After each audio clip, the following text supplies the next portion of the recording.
This is probably one of the most special and one of my most favourite conversations that I've had the privilege of sitting down here and having.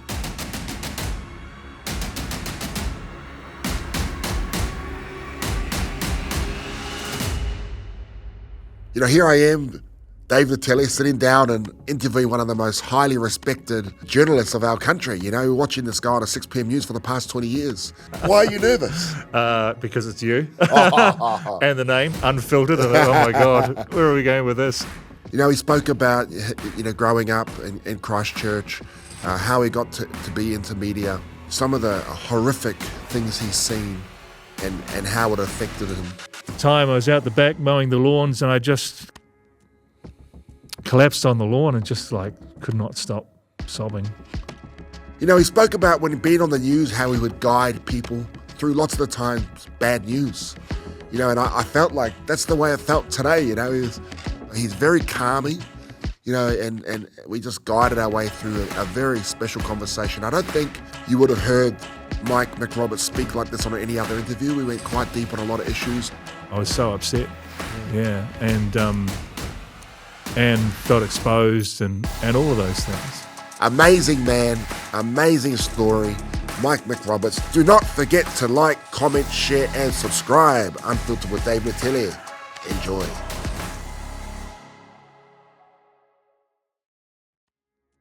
Unfiltered is produced by the team at Fanaticals, and we are part of the Acast network. Before the episode starts, I just ask for one favour, one thing only of you. If you're watching, 80% of people watching are not subscribed. So if I can ask for one thing, please hit the subscribe button. It enables us to keep growing and to keep showing these stories, to keep showing people that no matter where you start in life and what you're going through, it's possible. Thanks, team. Enjoy. Mike McRoberts. Welcome to the 6 p.m. news with Unfiltered with Dave Nattelli. Thank you for having me. It's awesome to be here. I'm a little nervous, I've got to say. Oh, okay. Why are you nervous? Because it's you. And the name, Unfiltered. And oh my God, where are we going with this? Yeah. Well, don't worry, because I don't know where we're going, so it's okay. We'll find it together. Man, I'm nervous because, you know, as we were talking off air, you know, grew up, watching you on the 6 p.m. news, just a mainstay. 20 years you're on there, right? So it's I'm very, yeah, it was crazy how it happened, how this interview happened. Yeah. You see, in Māori, we call that a tohua, like a sign, you know. So I ring you up because we had the Salvation Army report come out, the State of the Nation report, and I wanted someone who was on the ground who actually knew what was going on in terms of food security. And David Nattelli, of course, he's the perfect guy to call. And I said to you, oh, now, David, if there's anything I can do for you, well, here we are. Yeah. Oh, it's cool, bro. How's it all going at MBR? It's cool. It's when I left TV3, I kind of wondered what the hell I was going to do. I knew that I wanted to do something in kaupapa Māori because that's been my journey for the past 4 or 5 years. And I probably could have got an easier job being a Te Ao Māori editor somewhere else. But I love the challenge of this, like the business community, which is what NBR reaches out to.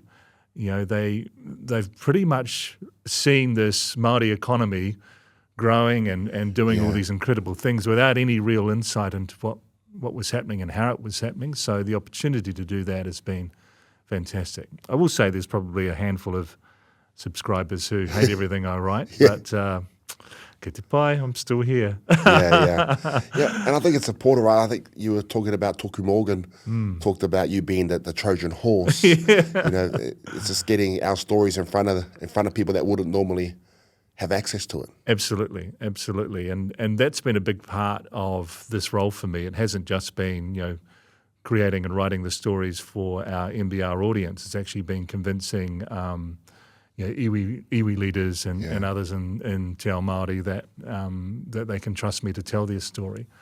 And that's been going really well. I was in Waitangi recently at the Iwi Cheers Forum again, and I'm feeling more and more like I have a place there. Yeah. It's a funny thing because I came to my te reo and Te Ao Māori journey so late in life.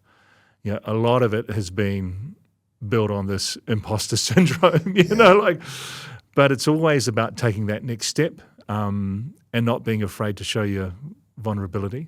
Yeah. And then people will help you, and that's the thing that I've loved about seeing Te Reo Māori and everything around Te Ao Māori in recent years has been this way that it's given. It's given with aroha, and if you show your vulnerability, you just get more aroha, and so I like that. It hasn't always been the case, of course, but I think that's been the big step for all of Māoridom in the past couple of years. Yeah. You talk about imposter syndrome, and when you first, when you're doing the mahi you're doing now and trying to gain that trust of the iwi and the board chairs, how was that process? Terrifying. Imposter syndrome. I think I've had imposter syndrome my whole life. Wow. Honestly, from being one of less than a handful of Māori kids in my year growing up at school in Christchurch to getting into broadcasting at the age of 17, to being asked to present the 6 o'clock news 20 years ago, going into, these crazy places, natural disasters and war zones, nothing can really prepare you for that. Yeah. And you always feel like, do I really belong here? Or, am I going to be found out? Is someone going to tap me on the shoulder and say, hey, we made a mistake? No, get to the back of the queue. But no more so than with my te reo journey, because I'd pretty much denied it for so much of my life. It would just put it in the too hard basket, didn't understand it, felt really resentful about that. And I look back at it and I just think of those wasted years, because the difference it's made to me, it's helped with that imposter syndrome. It's helped with that feeling of connection, because to do something like learn te reo Māori, you've got to stand up in front of a bunch of people and be vulnerable. And geez, I did Takiura Wānanga, a year of full immersion study a couple of years ago, and I've never cried so much in my life, because it was so raw and so personal, and even now, I've learnt heaps, but I still have this anxiety around speaking te reo in a normal conversation. Yeah. I can get by, but it's like talking to someone in delay. Yeah. But that's okay. It's I know that I've come this far, and I just need to keep pushing. And I'm going back to night lessons. Wow. Starts this month, and that's because this is a journey, and it's called a journey for a reason. There's a great Māori proverb or whakatauke, which is he maunga teitei te maunga o te mātaranga, which means the mountain of knowledge is a lofty one. So, I say to people who are starting their journeys or have started and stopped, ka pai, it doesn't matter where you are on the maunga or the mountain, just get on the mountain. Yeah. And not everyone's going to have that same life-changing kind of experience that I've had. I know that, but it has been for me, and the more I can share that, the better. Yeah. I mean, speaking at, we were talking about it, the big national hui that the Māori King held before he passed. Hui o Motu. Yes. And I was at a dinner the night before, and I was the only one who couldn't speak te reo. I walk in to this room, and it was amazing, but man, it hit me. And I actually left. I said, "Oh no, this I don't belong here." The lady said, "Come back in. It's not what you're here." But it was something another younger lady said to me, because she could see I was uncomfortable. Yeah. And she said, "Dave, imposter syndrome. There's nothing in te reo that means imposter syndrome. Yeah. So if it doesn't exist, why are you worried about it?" That's what got me through. Wow. Because I was ready to leave. I didn't want to do the speech the next day, and I was up there on a stage with Hone Harawira. You can imagine that was how you wouldn't have fiery got a that word was. in anyway. I think we're all trying to see who could be the most extreme. Me or Hone. Well, there you go. You would have done great then. Yeah. And well, good on you for staying. And Did you ever feel like you weren't Māori enough? Oh, absolutely. I mean, the reason I started this journey in the first place is because Willie Jackson said exactly that in a newspaper article. Basically said I wasn't Māori enough to be reading the news. Oh, man. And in some sense he was right, but it burnt. I was so upset. Yeah. And felt exposed and all of those things. And I thought I'd been doing a good enough job just being a brown face on the telly, but it made me question a lot of things. And I actually did a documentary a couple of years ago called Kia ora, Good Evening, which talked a bit about that. And in the documentary, I go back to Willie and, have a bit of a chat to him, have a kōrero. It's quite funny, actually, in the documentary, you arrive at his offices and he opens the door and goes, "Oh, you're looking pretty fit there, Mike." I said, "Yeah, I've been training for this." And so, he was, in many ways, he was right. It was just a shitty way to do it. And I think about that a lot. You don't expose people like that. As I said before, you bring them on with aroha, not with a bloody smack. And what did he say around it when you confronted him about it? He said he thought that there weren't enough Māori in mainstream media. I think the quote from the article was, and don't throw up, Mike McRoberts, and he named another couple as well as examples because they're not Māori or something like that, And so he kind of apologised, I think. but we talked about the difference in having Māori knowledge and knowing and understanding Māori issues in a role like that, and it's true. It changed the way I report and look at things. It changed the way that I would approach going to things like Waitangi, for instance. Yeah. And so that's been good for me. While I say it was the catalyst or the kind of push to get me started, it still took a long time for me to really commit. And that's the biggest thing, I think, when you are facing changes in your life. You've got to commit. You've got to. I always say and I had a wonderful opportunity to go and speak to the Warriors boys. About Waitangi, I saw that, and we were talking about connection, and I said, the most important thing about connection is that you don't go away and get perfect and then have that sense of belonging. You commit to belonging first, and then work on how you want to be perfect, or at least somewhere down the track. And so that's my thing. If you say you're going to do something, if you want to go and do something, do it. Don't leave anything behind. Don't leave anything on the field. Give it everything. Yeah. Whakapau kaha, as they say in Māori, which means give it heaps. Yeah. Well, man, hopefully it works, brother. Yeah. Hopefully it works for them this year. Oh, look, I turn 60 next month, and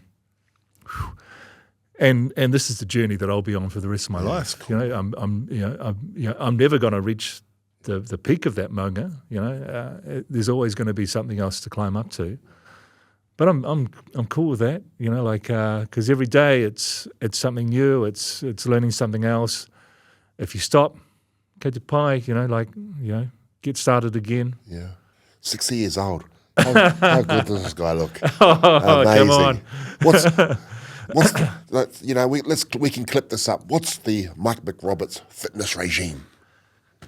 Well, it's kind of changed over the years. There was a period probably maybe about 15 years ago when I lost a lot of weight. I just got to a stage, and funnily enough, when we were leaving TV3 in 2024, and basically everyone's taking souvenirs, and someone said, "Oh, hey, Mike, there's a poster here from you on 60 Minutes," and I looked at it and thought, that's not me, that's Kim Jong-un. Sort of bloated and, dark hair, real bad dark hair too. I thought, oh no, I said, burn it. But, and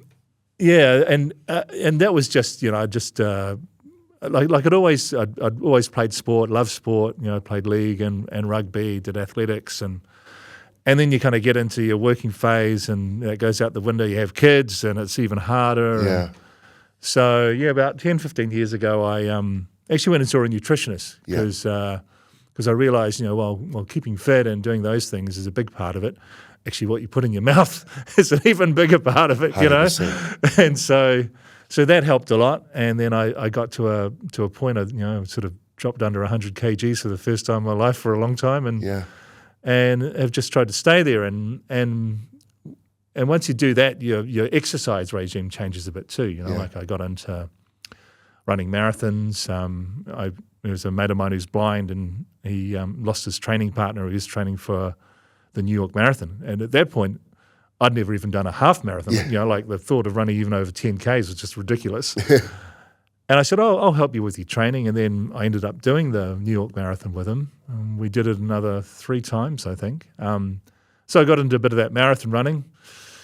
That's crazy. Then got into Ironman and that kind of thing. And then I had a bit of a knee injury, and they said, it's old age. You probably need to give the running away. And so again, I looked at my diet and what I was doing and cut out stuff like dairy, and soon enough I was running again. I don't do marathons anymore, but I kind of run 4 or 5 Ks at least every second day. Sometimes, I remember seeing you when you came on Dancing with the Stars. Oh yeah! Holy shit! With the top open.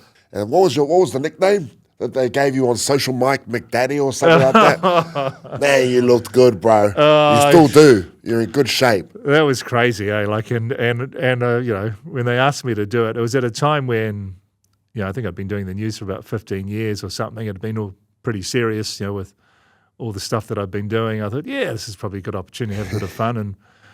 And I remember getting ready for the promo, and they said, have you got your wardrobe? I said, yeah. What wardrobe? I said, I know what you're doing here. Well, you did it. Man, that's tough. We had the same dancing partner, eh? Yes, Christy. Yeah, she was so good. I Very hope patient. And I hope she can walk, because I must have stood on her poor feet so many times. But in terms of sport, that's one of the hardest things you can do. Like there's the physical challenge, there's the mental challenge, and then you chuck in, okay, we're coming to you live, and I've done a lot of live work, obviously, with the news. So I thought, I'll have this bit nailed, but it's quite different. Yeah, man, it's crazy. And I remember talking to the host, and I said to him, look, bro, I'm only here. When in the interview, do not talk to me about dancing. I'm only here for the video you show of my work before I dance, and the interview where I'll talk about my work after the dance. Yeah. I said, I'll give it my all and practice and train hard out of respect for my partner, but I'm here for our charity. So every bit was good, because I lasted to the last episode. I know, you did really well. You made the grand final. I didn't. And I'll tell you what, the day that I got kicked out, and it would have been, I don't know what position I finished in, I know I had to have a dance off against Willie Wairo. And he was, so you won the same one with Maru then? Yeah. Like, that was crazy competition. Like, I looked around, I thought, are you kidding me, after the first weekend? And I remember Willie coming up to me and saying, so sorry, bro. And I said, mate, I'm so relieved. Yeah. I get my life back, because, it was like I was training for like 6 or 7 days, so 6 or 7 hours a day, and then trying to go and read the news, and man, it was a lot. But so my thing was bikes for kids through Variety. Yes.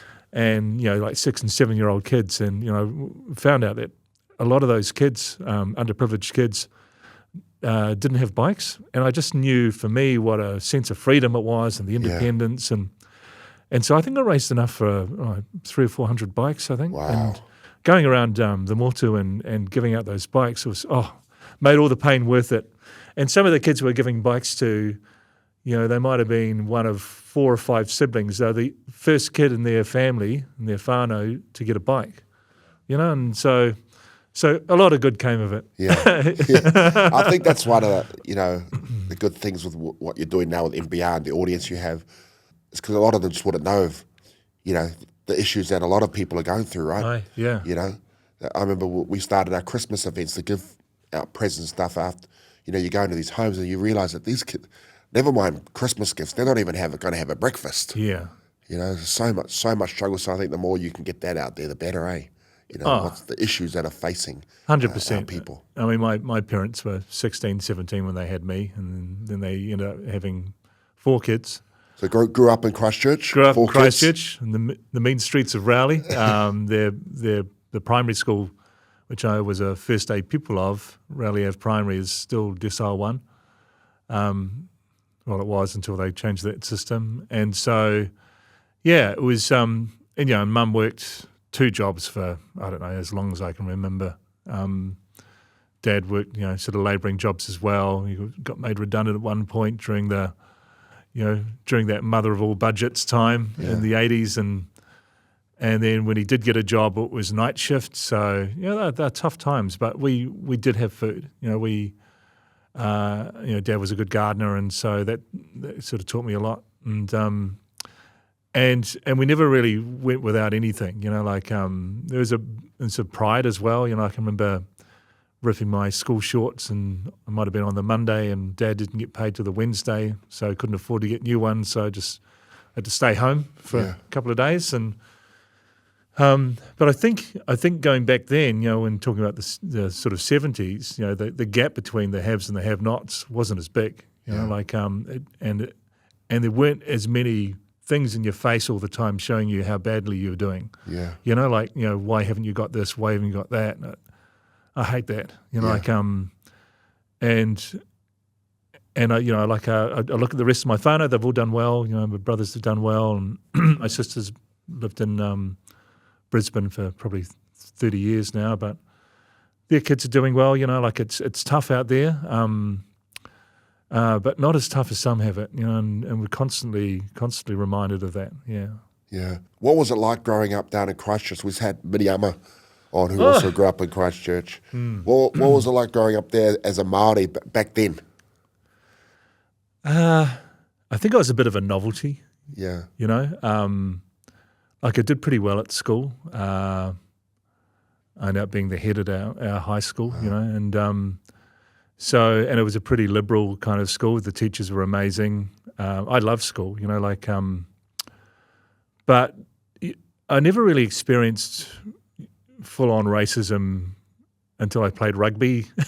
Sort of got to my teenage years, and if you were good, it was just one way of, someone putting you down. I remember going home one day when I was, probably 8 or 9, saying to Dad, what's a horry? He kind of laughed and he said, who the hell said that to you? But then when I think about, some of the things that my dad and Mum and their friends went through, and a lot of them were like us. They were a Māori dad and a Pākehā mother. And they kind of became our whanaunga, our cousins, because, Dad was from Wairoa.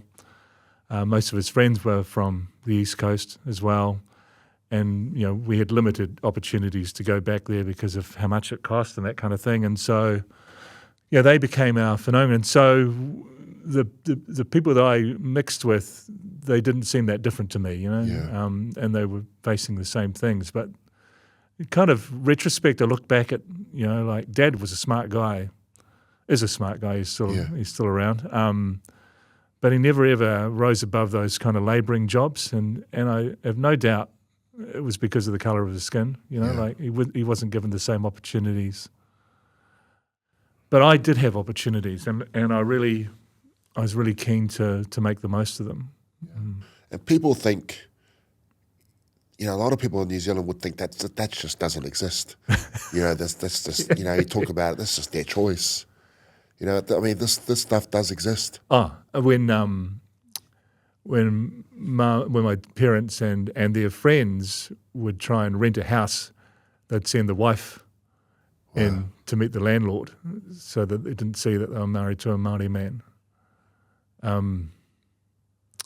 The stares I used to get because they were in a mixed marriage, and all that stuff. When I was born, I was born in Dunedin because Mum and Dad had to flee Christchurch. Basically, they weren't wanted by Mum's family. That changed, that changed. It was just a lack of knowledge, kind of worried too much about what the bloody neighbours thought and all that sort of stuff. And that happened a lot, and it wasn't just, at least they stayed together and kept me. So many other Māori kids my age or born around the same time were adopted out. And I've got some family friends who used to always turn up to my significant birthdays. Are always there. They're kind of like my godparents. Jan and Eric, and then I remember they were living in Perth, and they came back for my 21st, and I said to Mum, "This is crazy. I mean, why are they? I mean, I love it that they were so invested in me." I said, "But why are they spending this money?" And they said, "Oh, they had a boy who was born a day after you, and Jan's mother made them adopt it out." Wow. And then they stayed together and had 3 other kids. So when he eventually found them a few years later, must have been probably about 10 years, 15 years ago now, he discovered not only were his biological parents together, but he had 3 full siblings. Wow. Yeah, and that stuff happened all the time. It's like you talk about the Australians' lost generation. Yeah. Well, we've had our own lost generations in that sense, and for the most ridiculous reasons, because of what the neighbours thought. It's just crazy, eh? That's just sad. I wrote a book last year, and I got a message from a guy who lives in Dubai. He's a Māori guy, but he was over at Christmas and bought my book, and he said, "Oh, so much of this book really resonates with me." He said, "I was actually adopted out, same sort of thing." And he said, then I went back and found my birth parents. He said, my dad had died early in the early 80s, and Mum was still alive, and I found out I come from Wairoa, just like you. And he said, in fact, I think your dad might have been really good friends with my dad. I said, "Oh, really?" And he sent through this photo, and it was of his father's grooms at his wedding. And I said, "Oh, yeah, that's my old man, second from the left, no doubt about it." And I said, "What was your father's name?" And he said, "Oh, it was Julian Christie." I said, "Oh, my God." I said, "My middle name's Julian. I was named after him." Wow. Yeah. Crazy, eh? How these things, and I talk about tohu, these little things, and Māoridom, these connections that form and pathways that open. I love that stuff. Man. You don't think growing up, there and seeing what was going on, did that drive you to, because you're so successful? I think so. I think at some level, I think more it was probably where I'd come from rather than the fact that I was Māori. Yeah. I remember because I was head, I was invited to the Christchurch City Council Youth Leaders Forum, and if you're at the private schools, you got to sit in the inner ring, the inner sanctum with the mayor. If you were from one of the state co-ed schools, sat out the back. And I was Māori, so I was right down the back. And just thinking, wow, the lack of networks and stuff like that you have when you come from those positions, and what I used to think and still do is that if people underestimate me, great, I'm going to prove you wrong, and I that's how I started my career. I mean, I also had a stutter when I was in my early teenage years, crazy to think about now. And, and if you asked anyone about it at the time and suggested that I might read the 6 o'clock news, they would have bloody fallen about laughing. But that was because we didn't have any money for therapy or anything like that. I just kind of worked through that and learned how to control it. And the same year that I felt like I could talk again, I won the senior speech competition at school. Far out. Because that was the terrible thing when you've got a thing like a stutter or a speech impediment is if you're funny or if you're smart and you want to contribute to conversations, you can't. And actually, I felt a bit like that with learning Te Reo Māori. Like I'm still at a pretty basic level, and I can't be the person that I want to be and express myself the way I want to express it. It's so infuriating, And so throughout my life, I guess I've looked at challenges and wanted to do them and wanted to beat expectations. Yeah, that was what drove me as well. I'll show you. I'll show you. Yeah. And look at you now. Yeah. And you went to high school. Did you end up going into university as well? I was meant to, and I would have been the first person in my whole whānau to have gone to university. I'd actually won a scholarship to go and do law, which was pretty cool. Yeah. And then I went through Māori Affairs. I went on a hui to learn about writing. I thought, this will come in handy, and I've always loved writing. And one of the things we did was go into RNZ, and it was just before the midday news, and the place was just buzzing. there was cigarette smoke everywhere, real loud typewriters, manual typewriters, and people screaming at each other, and bits of paper being run around. I thought, oh man, I love this, and I was just bitten, and so I thought, I want to be a journalist. This is where I want to be, and so I applied for a cadetship with RNZ, got it, which was amazing. I had to go to Wellington as a 17-year-old and leave the whānau behind, and that was new. But started at the very bottom. I used to deliver the internal mail, wandering around, but I got a good sense of the industry and what it was about. And when the opportunity came to work in the newsroom, I showed a bit of promise. So then they put me through a journalism diploma, which was it's bloody lucky when you think about how hard it is for kids these days. You've got to have all the qualifications, and then you might be considered. They were the golden years, I suppose. The funny thing was in radio, no one knew how young I was, or that I was Māori. And so so I worked a bit in sport. I had my own show in Christchurch on ZB. And people used to think I was much older and white. So I'd get these invitations to come and speak at their or MC their sports annual dinner or whatever. I'd roll up and go, "Who the hell is this?" But it was good. I did kind of struggle a bit sometimes with being Māori in that journalism role, because you kind of feel like you're brought up to respect what people say, particularly your elders. And not to challenge authority, and I felt like maybe I picked the wrong thing here. But then, kind of understanding that with that side of me also comes empathy and humour and innate storytelling ability. I just kind of worked other ways around it and managed to keep pushing myself and keep getting into positions where I get other opportunities. Yeah. What was the driving force to keep you going and to keep the rise of your career? Getting paid. The better I did, the more money I got. I guess those opportunities, particularly at that time, and they really were the golden years when media had resources to send you to places. So, I'll never underestimate what a privilege it was to go to places like Afghanistan and Iraq and Gaza and Syria and all these places, and watch history unfold. And to write that first draft of history. They're just it's an incredible responsibility, and then also related in a way back to New Zealand audiences that they understood and cared. It came with obvious challenges. And what was some of the? I mean, were you held captive in? I was detained by Hezbollah, and there were other things too. Where you just ended up in situations where you thought, "Geez, how's this going to end?" I think I always had a confidence that it'd be okay.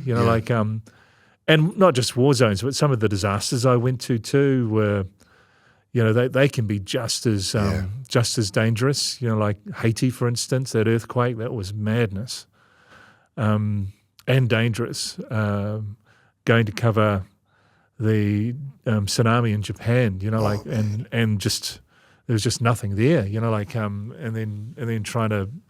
And constantly worried about, a nuclear reactor up the road that might blow, and and all these other things. There's a lot going on in those situations, and then so the challenge tends to become, and that's kind of I think the beauty of it is that all the other distractions kind of melt away, and the job in hand is getting that story across and telling it, and that's what I loved. It's quite. It's quite an addiction as well. Yeah, it's the rush. Oh, yeah. I talk about it in a sense of being vital. But you're vital because what you're saying is really important or it has great weight. which sounds a bit egotistical, I know, but it does. It's the biggest story in the world at the time, and the danger aspect to it just kind of adds to it. Like it's a funny role. It's very hard to leave. Like the stress for me was never about being in those situations. It was about not being in those situations. Wow. Like, why aren't I on the plane? Why aren't I there? And it would drive you crazy. It really would. And it would make you question everything when you got back. I became very good at compartmentalizing things. I remember once coming back, I think I'd been in Iraq, and I got back on the Sunday night. On the Monday morning, I was walking the kids on the Waka Waiawai to school. And someone said, "How the hell can you do that?" And I said, that's there, and this is here, and that's that box, and this is this box. But that shit only works for so long. Yeah. And then it all falls apart, and when it does, you fall apart in a screaming heap. I remember once covering an earthquake, the big earthquake in 2008 in China, and I'd been in Thailand covering something else. So when it happened, we thought, we're right here, we'll get over and cover it. But we knew we couldn't go in and ask for journalism visas or anything, because we'd have a military minder, and would be. So we went in made the decision to go in as tourists, and had a mate who was a kind of a fixer. He's an American, and he said, "I'll meet you in Shanghai, because that's where all the tourists go. I'll get us to Chengdu, and then we're there." I said, "Okay," and he was an interpreter as well. So we did all that. Got into Chengdu like the day after, I think, and it was just crazy. And it's such a militarized state that because you're there, well, you must have permission, because otherwise you wouldn't be there, right? Yeah. So, we were eating lunch with the military, and but some of the scenes were just horrific. Like a lot of the schools had come down, and because of shoddy building, and they'd obviously shortchanged the bloody concrete or whatever. And there was one school that we were at, and we arrived there as the parents were identifying their dead children. 700 kids had died. And it was just one of the most horrific things I've ever seen. And this father comes up to me, and because what had happened, it was a 7-story building and then it just had concertinaed. It was flat. This father had come up to me, and he said through my interpreter, he said, "Only the good kids died." And I said, "Oh, what are you talking about?" And then he went on to explain that when the earthquake started, the shaking started, the teachers told all the kids to get under their desks, and a few didn't and ran out, and so they survived. The naughty ones survived. And I just thought about it. My kids at that age were, I think, probably 8 and 6. They would have got under the desks, and it really struck me. And then a couple of weeks later, I was back in Auckland, back in Greyland, where we were living at the time. I was out the back mowing the lawns, and I just collapsed on the lawn, and just like could not stop sobbing. And but then I realised you can't keep putting things in boxes, because it doesn't work. Yeah.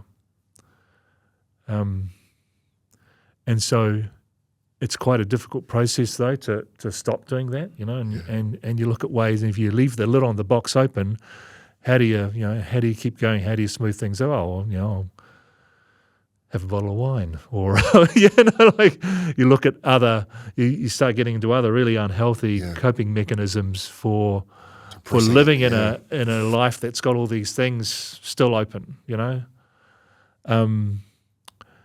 It was a long process to get through that, and I think probably for me, I was in Gaza in 2014 when there was a massive conflict. It started off on the scale of what we've just seen, but it thankfully ended. And in the hotel in front of where we were staying, four boys were playing soccer on the beach and being hit by a shell, and stuff like that. And just the number of dead. It was horrific being in there. But it was the first time where I actually felt comfortable in my own skin to let those things kind of wash over me. To use, because when you compartmentalize stuff, it means you're not tapping into the other parts of you as well, Yeah. like the fact that you're a dad or a husband, or all of these things which kind of come together, and it was probably the best reporting I've ever done in my life, was covering that. I was there for a week, I think, and it was also one of the most dangerous things I've ever done. But it was just amazing to do that. I was the only New Zealander there. By the end of the week, it wasn't just us leading the news with it. Every single media outlet was leading with my stories. Wow. I think John Key stood up and condemned the violence on both sides, and and there were protests organised, and kind of what we've that was the start of it, and what we've seen sort of grow through in the last few years. And then the good thing about it is I'd got to a stage in my life and my career where I felt okay, like it wasn't doing me internally serious damage. And having said all of that, Yeah. it is still an honour and a privilege to go and tell those stories. But I've had therapy. I've had some things go crazy in my life, and I think a lot of that stems from my inability at the time to deal with some of those things that I was going through. So how did you deal with that? Because I'm very similar to you, where you see so much pain in the stuff you're doing. You just keep going, keep going, keep going. You become so familiar with chaos that it becomes almost the thing that you need in your life, and so. And when there's not chaos, you go make it.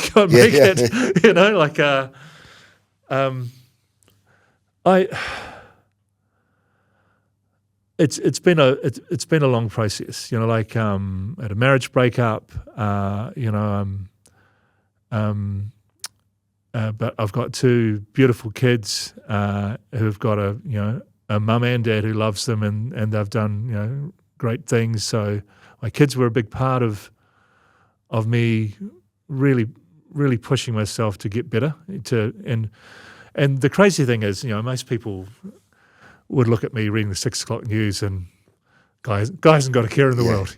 He's together. Great job. Yeah. But that was my job. And in a strange way, the studio was my happy place. Yeah. Everything else was a distraction. When I got in there, I just needed to do this, and I was good at it, and it made me feel good. So, that was, and I had great people around me in terms of work colleagues and who are, good friends. So, not to sound like the absolute atypical midlife crisis, but I just needed to find myself. I needed to find my own identity and who I was as a person. The Te Reo Māori stuff kind of came off the back of that because that was the thing that I assessed that I kind of needed in my life.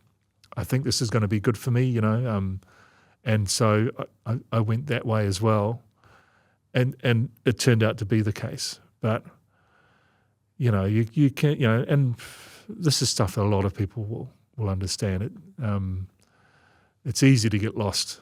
Yeah. I spoke about, I was on a stream. I didn't even know what a stream was. I was on this young kid from Australia wanted me to be on a stream. I said, yeah, all right. What's a stream? But I did it as someone was listening to it, and he spoke to me the next day where I got asked about balance. He goes, how do you find the balance? And I said, look, there's no balance. If you're trying to build something great, you're trying to be a success at it, there's no balance. And a guy asked me the next day, he goes, man, how do I make my wife understand that? And I said, it's hard, bro. Me. Yeah. As I said, it's hard, bro.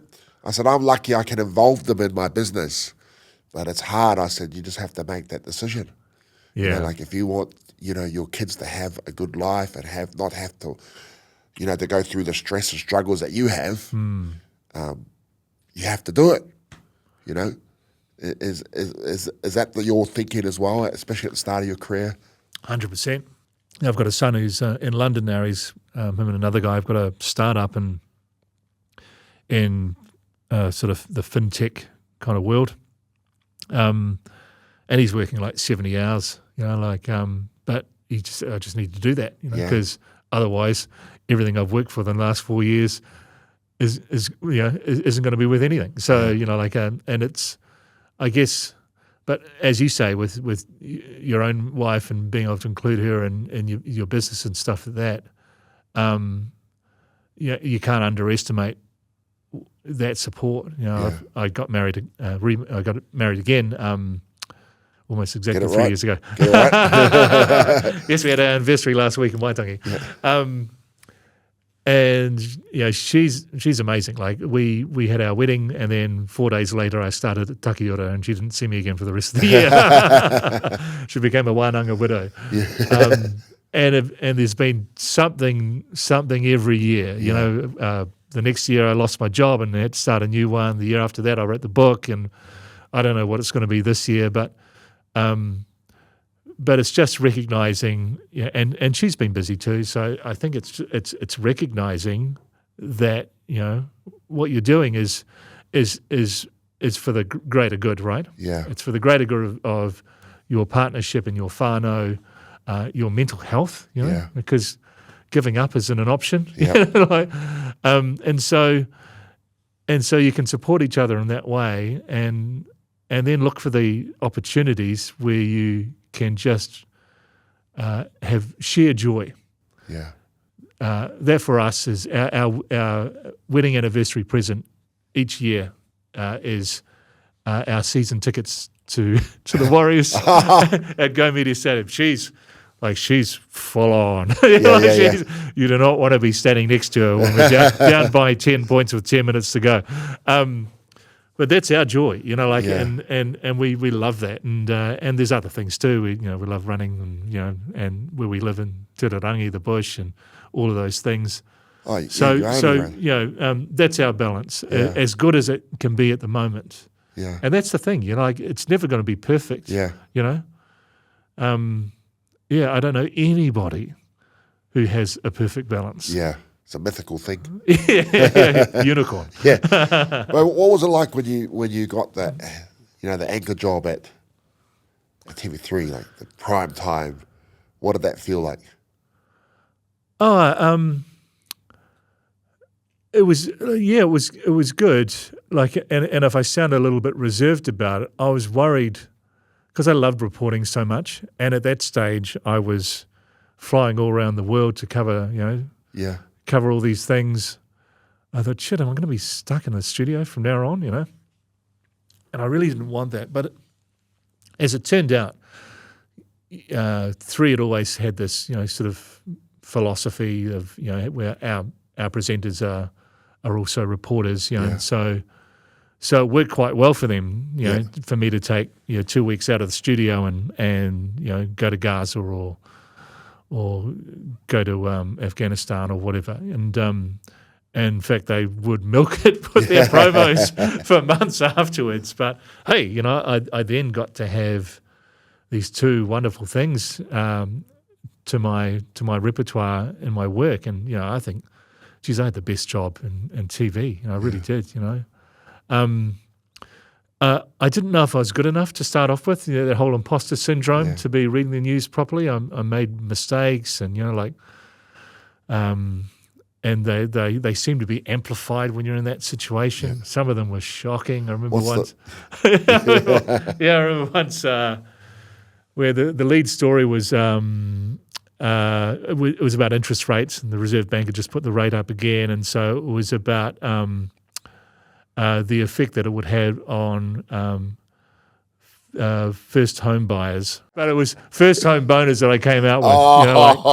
Oh my God, and I remember Jono and Ben, who were part of the 3 Network then, just had a field day with it. It was all over social media. It's like, but you just got to own those things, I did feel a lot more comfortable with that, and realised, that it was part of my storytelling, introducing that first bit and preparing an audience for sometimes, terrible stories. Well, actually often terrible stories. My role was to kind of reach reach the hand out and go, look, a lot's happened today. I'm going to take you through it. And I think of things like the mosque shootings, the Christchurch earthquakes, and some of those massive events where, you know, the nation just stopped still. And the mosque shootings was probably the most difficult, just because I just could not believe what had happened. You know, I grew up in Christchurch, but the thing also was just the response from that community. Yeah. You know, we presented the 6 o'clock news in front of the floral wall by the Botanical Gardens every night that week.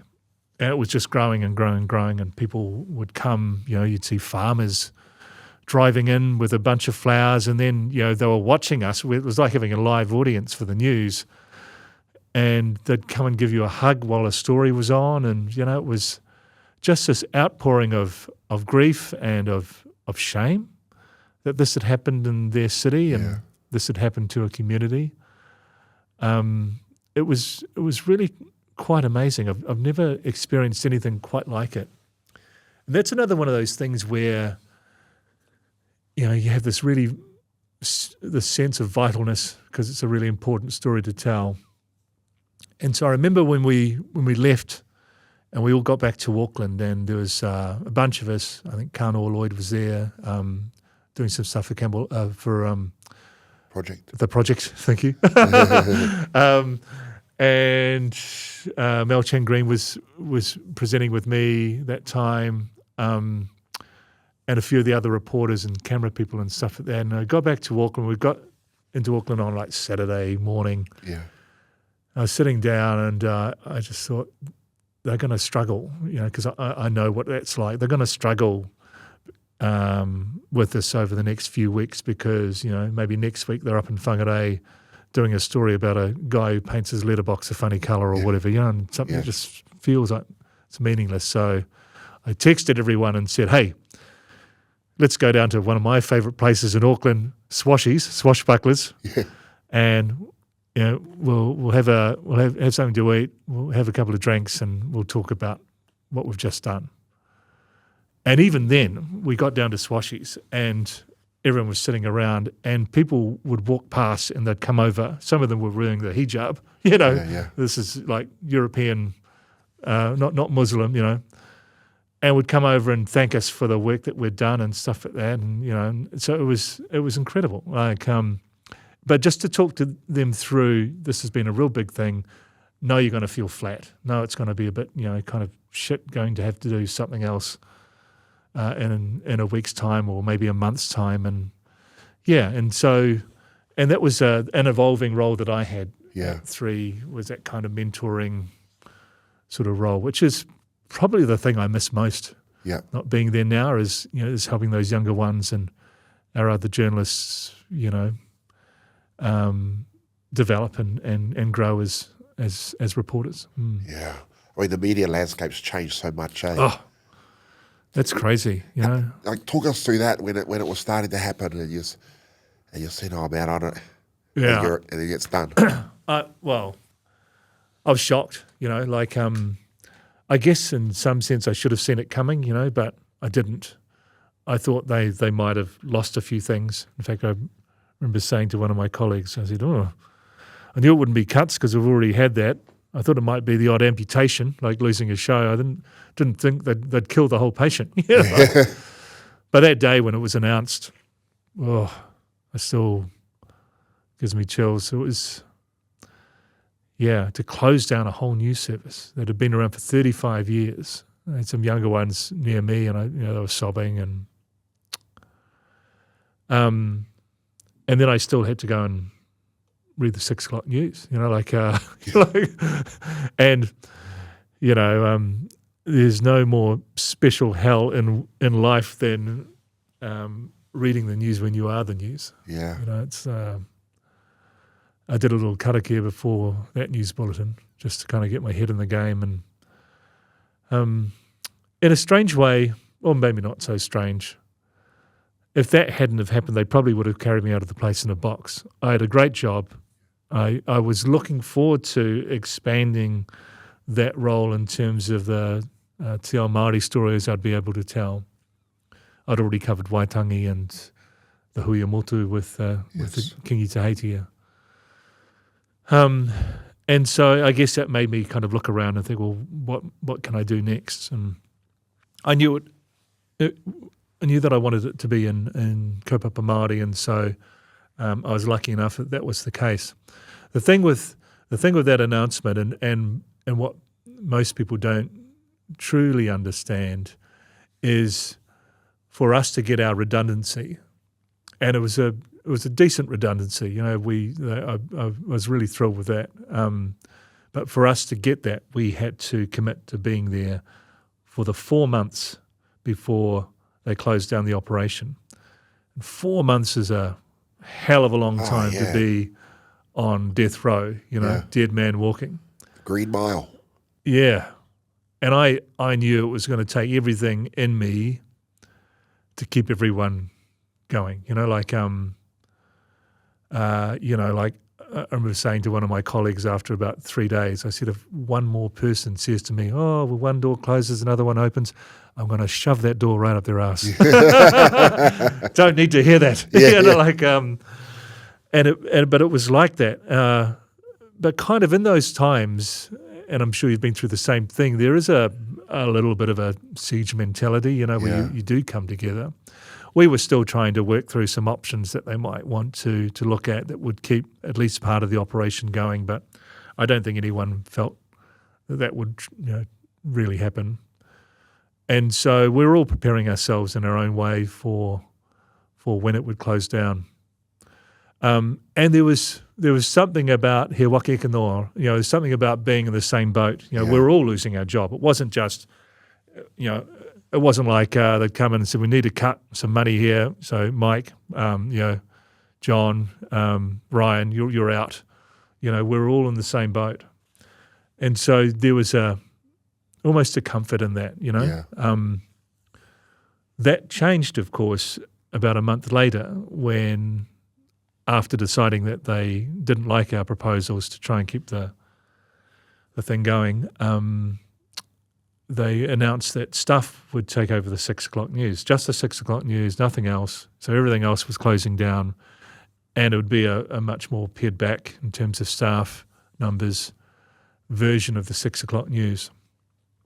So then you had this kind of real weird thing where some of them were going on to still doing their jobs, but the majority of us weren't, and it wasn't a nice feeling, and to take nothing away from the guys that did go on. Then many of them are really good friends of mine, and absolutely, why wouldn't you take that opportunity if it was given to you? And a challenge as well to try and do something with even less, which I find a miracle to this day that they've been able to do that. But for the rest of us, it was like, and some of them, like some of the camera crew, for instance, one of them's one of my best mates. I would say he was probably the best cameraman in the country. Yeah. Didn't find work again for a year, and then when he did, he said, "Oh, no one wants, like beautiful pictures anymore. They want someone who can shoot TikTok." Yeah. And so I saw firsthand how the media landscape was changing in that way. I was lucky enough that as I said, I decided I wanted to do something in kaupapa Māori when the opportunity came to apply for a position on the Stuff 6 o'clock news. I looked at it, this isn't me, it's time for me to move on. I've had a great run, leave this place with the mana that I feel I've built over the last few years. And so I put out a press release, and half of it was in Te Reo Māori, and so I was doing a bit of a fishing exercise there, see what was out. And Todd Scott from NBR rang me that night and offered me the role as Te Ao Māori editor, which blew me away. And as I said earlier, I probably could have gone and been a Te Ao Māori editor at somewhere a bit more Māori friendly in terms of the audience, but this has been a really good challenge for me. And I've loved it. I've had other opportunities to go back into television since, but I'm done. I'm done with that. I'm done with you. Nah. How was it journey going? You've got your new book out. Well, David, funnily you should ask. I just happen to have a copy right here. Te kōrero e tōku reo, so it means speaking my language. And yeah, it was quite a journey to write this, about a journey. The ironic thing is, though, when you're writing a book about your te reo Māori learning journey, your te reo Māori learning journey stops to write the book. And, you know, as I've talked about, I've made some real good progress, but I'm nowhere near the finished product. Yeah. And I kind of wanted that to be part of this book as well, because, you know, you don't want to hear someone talking about running and then find out that they ran the marathon in just over 2 hours, you know, because that's not achievable. If someone can talk to you about learning te reo Māori, who's still going through it, who's struggling with it at times, I think that resonates more. Yeah. What would you say to someone, I mean, I'm in that position, you know, who, you know I should be learning it, but I just keep putting it off. I think, it's just too hard. I don't have the time. Yeah. Well, I think the first thing I'd say is don't expect to be fluent in te reo Māori. You know, like I remember reading Scotty Morrison's wonderful book, Māori Made Easy. I said, bro, this is false advertising. Read the book, can't speak Māori. You know? Because that's going to take a lot. It's going to take something like full immersion. In fact, I might end up having to do it again to get to that stage. What learning the language does to you is it provides a window into the culture, and that's the greater thing. That's the wonderful thing that you get out of it.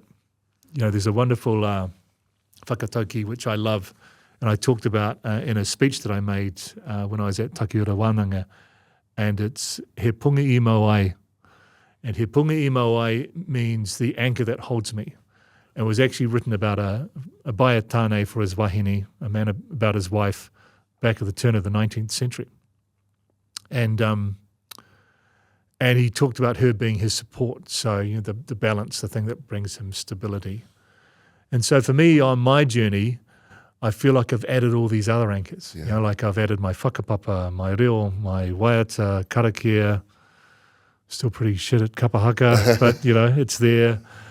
And all these other things. And so when stuff like the end of News Hub happens, I felt okay. Like I felt stable in my life. And the other thing of those anchors is they're also connections. Yeah. You know, so they're connections to things that are important to you. So the more connections and anchors you can build in your life, the better. What I found learning the language gave me was just a much greater insight into how Māori think. And, you know, I can see people that are like, what? You know, come on. You know, like,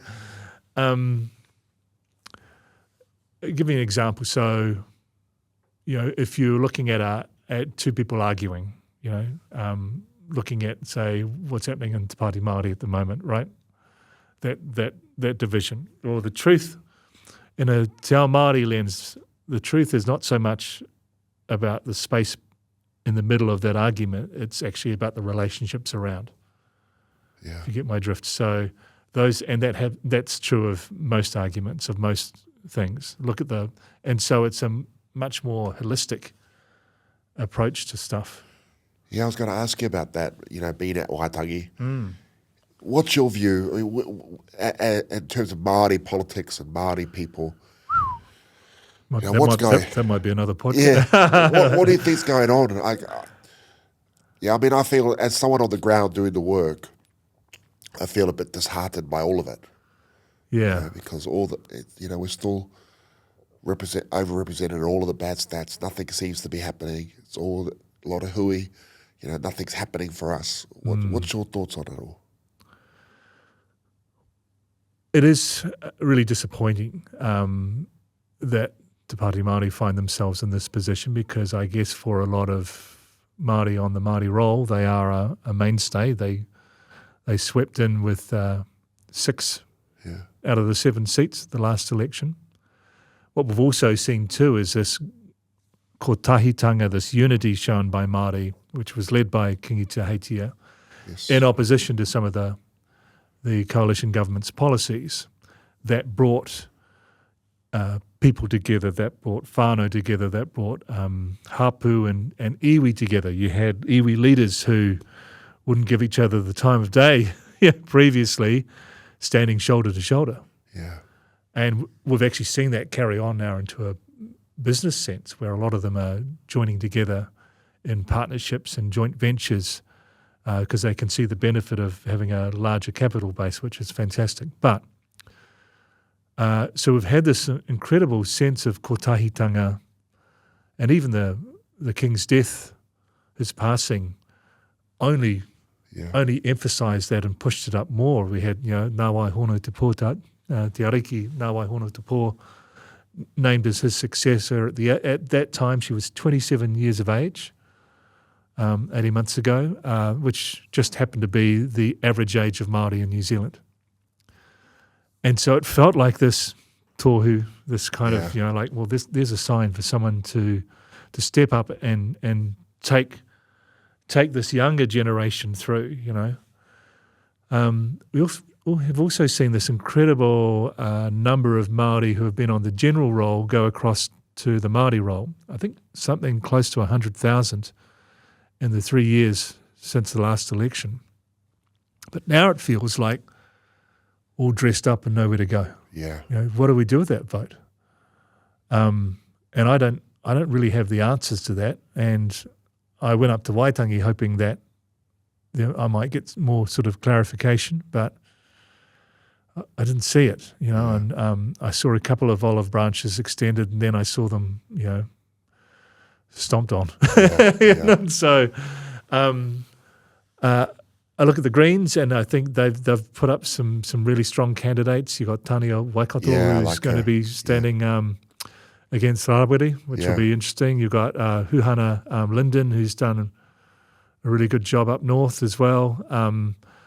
So we haven't seen the Labour candidates yet. It was really disappointing to see Peni Henare go. Yeah. I don't get that. To me, he always seemed to represent Māori well, sometimes at odds with the Labour Party, and maybe that's why, I don't know. But he's certainly going to be a loss. So it's a difficult period because the other thing too is that, it's not just about who do we vote for, it's actually getting people to vote. Yeah. And if they're feeling apathetic about their options, they're not going to turn out. That's what I'm worried about. Oh, and it drives me insane. It really does. And so what we need to do is try and get them interested and don't let it slip. How many people wrote a select committee submission in the past 18 months who had never ever done that before in their lives. Yeah. You've got to keep going. If you want change, if you want the sort of systemic change that you've been pushing for most of your life, it won't happen unless you use your voice. That's what worries me. And it seems like we had all this momentum. What was the big Kingi Te Heitia? What was that conference called again? The big the Hui Amotu. Hui Amotu. So the meeting of the nation, of the country. Yeah, and it seemed like we had such great momentum there. So many people came and they were searching for something to follow. Aye. Someone to follow. Being at Waitangi after that, it was thousands and thousands of people, and just like Tamiti's protest that he did with the white flags, the blank canvas, we were blocking motorways, we were leading marches up the city, and it had a real unity. And then it's just stopped. It feels like, and I don't know where to go. People are asking me, who do we vote for? I said, maybe we need Hana to lead another haka. And I spoke to Tania Waikato about it. She was going, you should come to the Greens. I said, I love my V8s too much. I can't turn up to a Greens meeting in a supercharged V8. But it's, I said, no, but I'll keep sharing your kaupapa. I'll keep sharing. I agree with what you said. So, it's a caught up with Willie Jackson. I said, bro, there's no one on your side that's motivating any of our people who don't vote to get out and vote, to enroll to vote.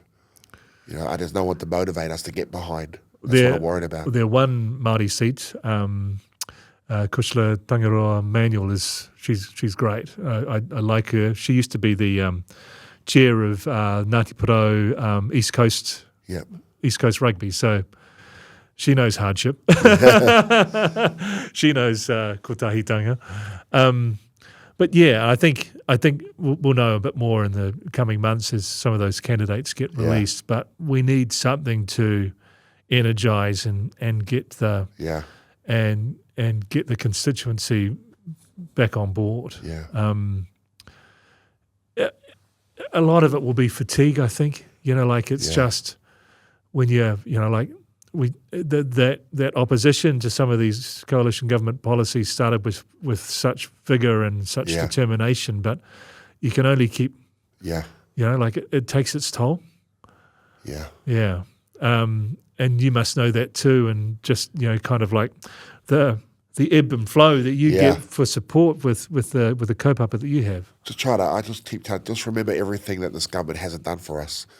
And so when they come back around to us, we were out that the march, 22 March in Wellington, the Parliament, and I was on the speaker. I said, just on election year, when they're all back in our communities promising us the world, just remember what they haven't done. That these are all just empty words that they're going to be telling our communities, coming into our food banks. It's interesting because they always want to meet in your food bank. For the pictures. Yeah. I said, why don't we meet at the gym?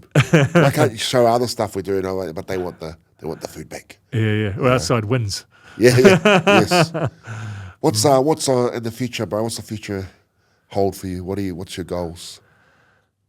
Well, the truly wonderful thing, Dave, is that I don't know, actually. Yeah. I'm really enjoying this role at the moment. And the kaupapa that comes with it. I do a lot of public speaking, corporate stuff, and celebrity speakers. Yeah. That's us. Which I love doing, and without as Willie Wairo would say, without blowing my own sax, I'm good at it too. And I've realised over the years why that is. It's my manaakitanga, and it's my my way of looking after them, kaitiakitanga, and that honongatanga, that connection, all of those things. So I love doing that, and as you know, it pays good money, which helps. But it's not enough for me. It wouldn't be enough for me to do just that, because I need to be creating things and telling stories. And so, I think in some sense it'll be what I'm doing now. It might be in a different way or whatever, but the 200 years for Waitangi is not too far away. And I want to be, a part of that. So, what is it? It's 14 years away. Shit. Hopefully I'm sitting across from you now and go, geez, you're looking good for 74. Last question, I ask everyone that comes in, what's your, it's probably changed a lot through your life as it does, but what's your why? What keeps you going?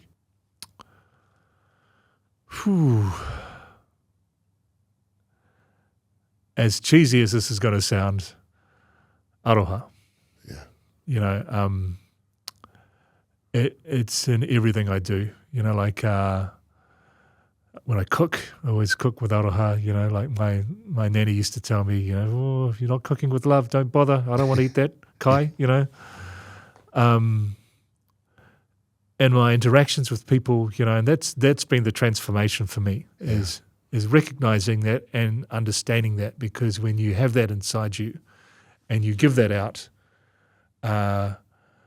you feel yourself surrounded by it. Yeah. Sure, there'll be people in the future, and there have been in the past, that'll shit on you at some point, but I've got to keep doing it that way. That's the thing that that I love the most, and it's hopefully the greatest lesson I've passed on to my kids and other whānau around me. And if anything's done with aroha, it's always going to be okay, whether it ends up being the result you wanted or something completely different. Yeah. The fact that its origins from love means it'll be okay. I love it, bro. That's awesome, bro. Thank you very much, brother. It's been an honor having you on, man. Awesome. Thank you so much. If you made it this far, thank you so much for the support. It really does mean so much to us. Don't forget to like, share, and subscribe, and comment on our videos, and share this out. These stories are so inspiring, and they need to be heard by everyone. Thank you so much, team.